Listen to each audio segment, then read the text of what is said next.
All right, guys, it's time. It's time to check out this Iron Man Mark 85 Battle Damage by Hot Toys. Finally, after who knows, just way too freaking long. But I'm actually quite excited for this. So let's go ahead and get into this.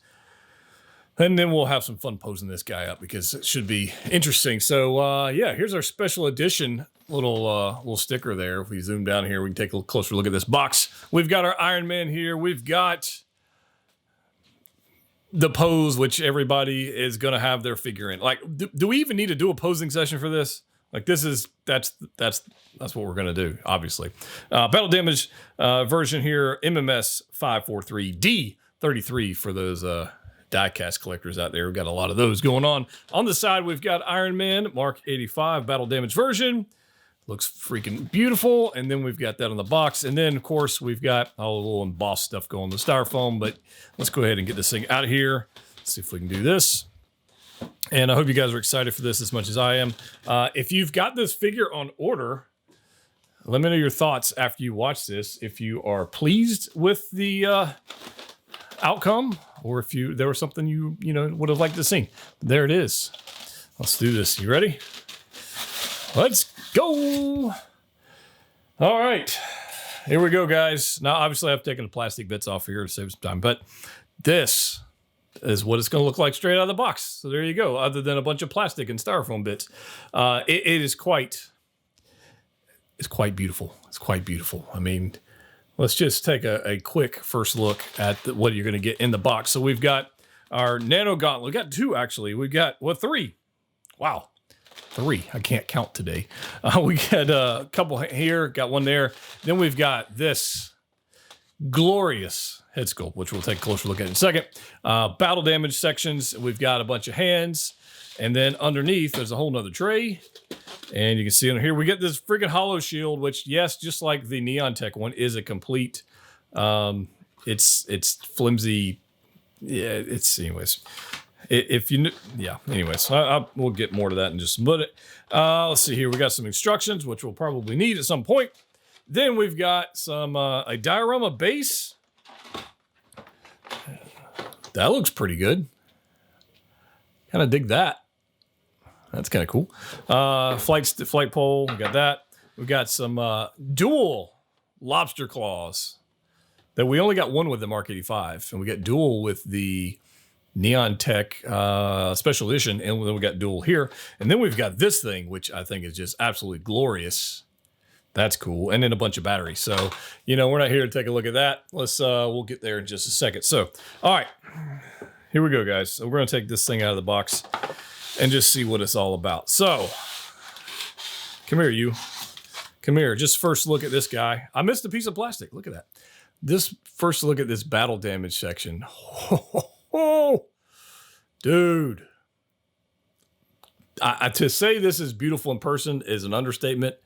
It really is quite fantastic. It really, really is. I know some have noted there's no battle damage on the helmet. There is a little bit. I mean, there's a little bit of scratches and stuff going on the helmet. Not a whole lot. But, I mean, just be perfectly honest, guys. Everybody's going to use the head sculpt. They're not going to use his helmet. So I can somewhat forgive that, even though it doesn't make a whole lot of sense for Hot Toys to have, slacked off on that part. And then also on the back, like little to no battle damage on the back, which also makes 0 sense to me. I feel like when the community went and jumped up and down about the battle damage parts on the front, we kind of assumed that they would do some battle damage to the back, so that's a little bit of a half-assed work from Hot Toys on that front. It just doesn't make any sense. But thankfully, most of the time we don't display our figures facing backwards. We display them facing this way, so we'll kind of go from that. But I do think they kind of cheaped out on that. That's, whatever. All right, but this right here, we just look at the gloriousness of this. This is so much better than the little prototype they showed us a few months back. And this thing was delayed a lot. And I'm okay with it. If they're going to come out with a product like this, I'm okay with a little bit of a delay, or a lot of bit of a delay, actually. But the battle damage here is deep. I guess some deep battle damage on here. Like this battle damage here on the shoulder, like it's going through. You can actually see like mesh. I'm sorry, I have some battle damage of my own, so apologies for that. Yeah, you can see like the mesh going on here. The paint applications look fantastic. I quite like it. I mean, and there's like bits of dirt and grime and here where it's not gashed in, but it's like paint application and this shading. So it's got like this this section here that's cut across, and then there's shaded around that damage. And they did that throughout. I mean, you can see right here where it's shaded underneath, and then down here shaded underneath. It's quite fantastic. It really is. Even down to the lower half of this figure, you're gonna have battle damage there on the knees as well, where you can see almost like the nano underwear, I guess, if you will. I mean, just taking a first quick look at this thing, quite glorious. Quite glorious. And check this arm, like this arm right here. Look at all the damage going on this arm. They knocked this one out of the park. If you were waiting on this figure and you were upset at the delay, which, it's understandable. I think when you actually get this hand, I think you'll be pleased. That's my initial thoughts. I mean, look at that. The arc reactor looks great. Nice little depth to that we've seen in recent figures as well. So the neck piece. So there's like damage around the neck collar. I think that's going to come more into play when we put on the other head sculpt. I mean, it doesn't make a whole lot of sense to have the helmeted sculpt on with that neck piece there. But if I had to guess, since this is just a Mark 85, if you wanted to switch that out with the one that came with the clean version of Mark 85, you probably do that because it's usually just a rubber piece. But I guess we'll see. But I have no intentions of doing that, but I imagine that would work. And just absolutely glorious. Man, look at that. Whew. Now, range of motion. If you've got an Iron Man figure, you know about range of motion. You got double jointed everything. You got ratchets in the torso here. You can drop down the legs. I mean, it does all the Iron Man stuff. All right. So I'm going to spend more time on posing than I am with that kind of stuff. But yeah, if you want to check out my Mark 85 or Mark 50 or Mark 7 or the other Iron Man videos I got on channel, you can do that. That is glorious. We got to take a look at this head sculpt and see if I can get this out of the packaging, because sometimes it's a little bit of a pain. Okay, this. I can't say enough about this, guys. In person, it's great. Now, it's essentially the Mark, I guess what people would call this Tony Stank head sculpt. Essentially that one, the Mark 85, the first version of that one. Reworked a little bit. Definitely the paint application makes this way better. His hair's a little more blonde than gray. That's an interesting take on it, I guess. Doesn't really bother me. But that head sculpt and that expression and the paint applications are absolutely glorious. And in person, it's got, I don't know how it's going to come across on camera, but in person, it's almost got like a sweat look to it. It's almost like a gloss on the actual skin that we don't typically see. And it might be, maybe it's just the crazy lighting I've got going on here. But to me, it looks like, there's actually some perspiration going on. The gashes on his left chin, the one down his right eye is just unbelievably, just awesome. And then that gash here on the top. Everything about this is a 10 out of 10 for me, guys. I have, I've critiqued head sculpts in the past. This is not one of them. That's 10 out of 10. It's going to look amazing on the figure when we get to that point. So hands-wise, we get our normal repulsor hands. They got some nice weathering going on here as well, so those are fun. Then we're going to have our articulated hands. And these are actually a lot. This is interesting. There's a lot of black shading going on there and there on both of these hands that we did not see with the Mark 85 clean version. So that's nice. You want to make sure you don't get those mixed up in your display. We're going to get a switch out gauntlet arm. Look at this. Look at the battle damage on this thing. Whew, man. These are articulated. Nice. These are articulated too. I wasn't expecting that. So there's a light up function here if you want to have that going on. That is that's pretty cool. I dig that. That's pretty nice. So obviously you want to change this out.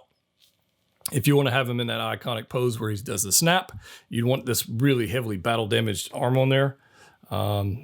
That's pretty cool. I guess you can change that off. Yeah. So there's your LED. Put that in there. Got some batteries to throw in there. Then we've got two other hands that are actually in the packaging. We'll kind of break those out. One of them's more of a open hand. Man, look at all this battle damage. This is crazy. And then we have, thankfully, the snap. So they actually gave us a hand for the snap rather than us having to try and figure that out with the articulated hands. And look at this. The level of detail on these stones is crazy. Is it like that on the other one? Yeah. Dude, come on. I am quite pleased with this all around. So there's that.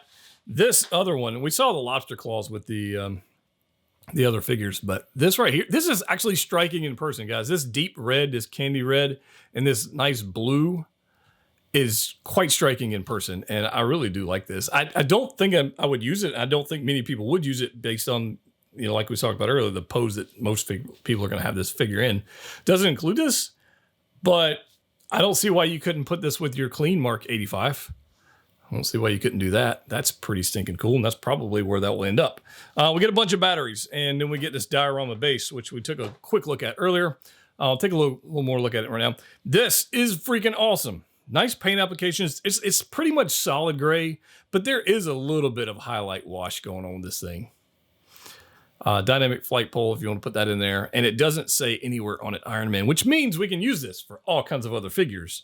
So I am pretty excited about that as well. All right, switching out that head sculpt for this.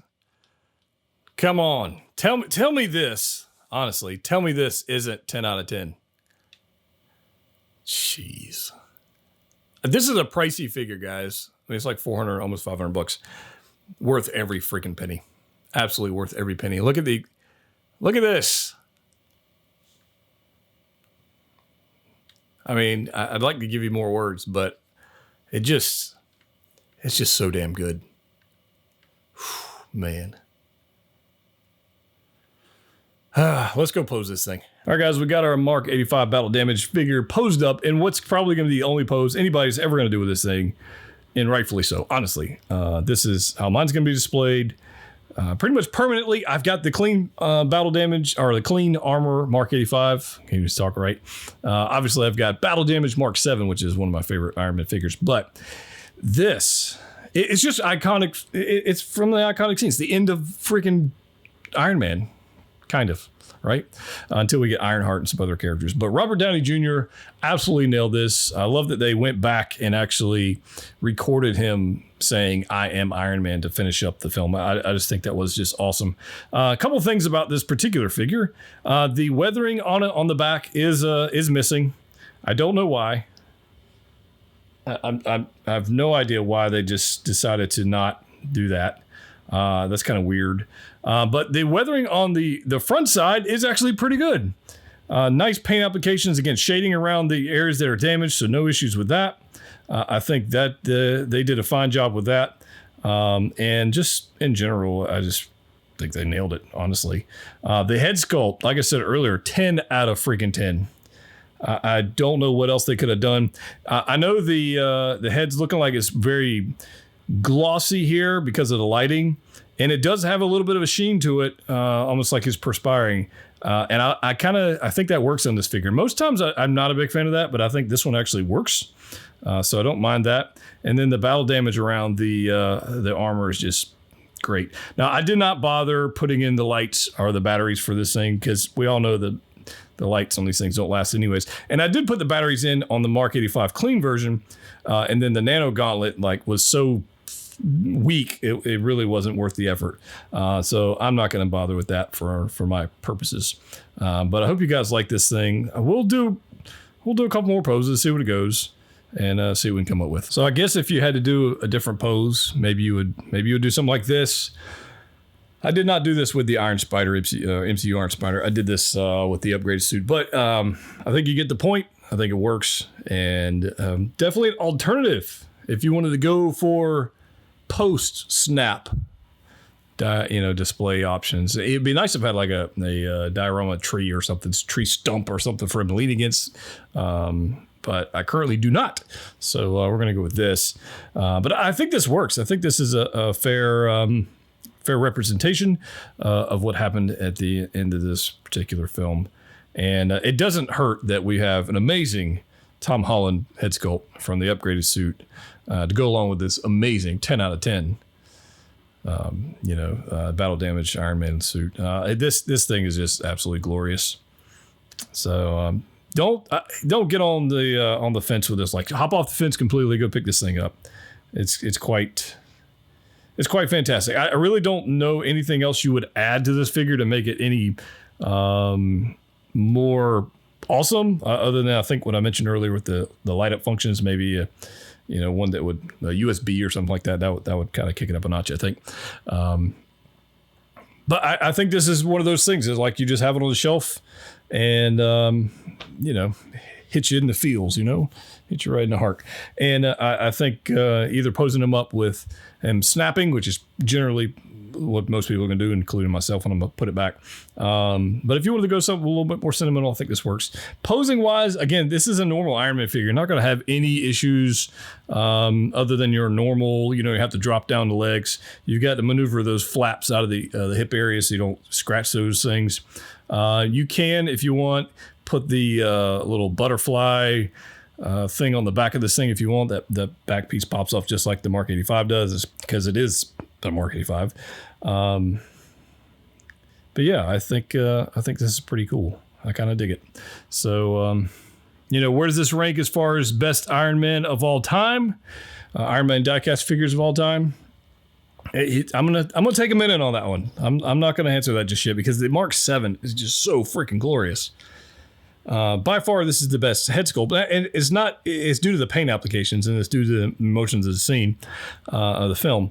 So I think there's that. But it's up there, man. This is not one you want to sleep on. And I'm sure they made 4 gazillion of these things, and they're going to be around for a while. I don't doubt that's going to be a thing. But if you don't feel like waiting on yours, you can check out Pop Collectibles and get yours today. Get it quick. Big fan of this one, guys. I don't know what's in store for Iron Man in the MCU. Who knows? I don't. I'm not even going to speculate. I'm just going to enjoy whatever they bring us. As far as Hot Toys figures, it was worth the wait. That's all I'm going to say. Guys, as always, collect what you like. See you next time.